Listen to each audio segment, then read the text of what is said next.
The talks went down to the wire, but in the end, a deal was done. 2 weeks of negotiations produced the first global accord to confront the worst effects of climate change. The Paris Agreement was greeted as a major breakthrough.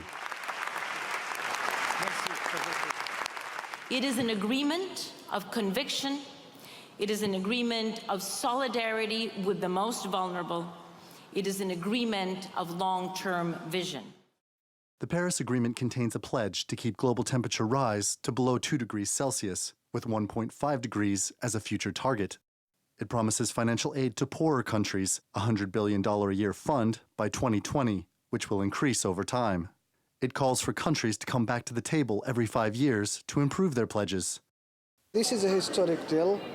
We're seeing all countries of the world making a political commitment to reduce their emissions and deal with the impact of climate change.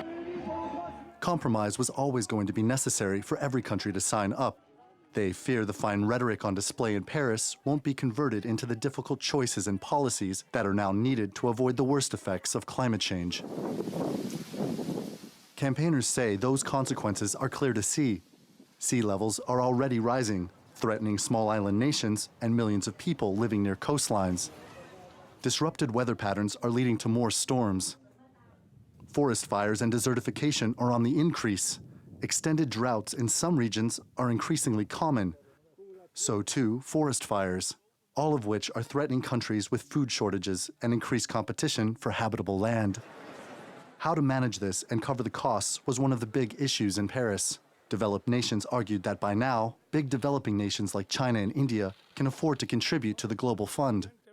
Nations made bold pledges in Paris, but verifying their performance will be difficult. The Paris Agreement was historic in its scope and ambition, signaling the beginning of the end of the fossil fuel era. But no one thinks it will be enough on its own. It has to serve as a launch pad for even tougher action in the future. Randolph Nogle, TRT World.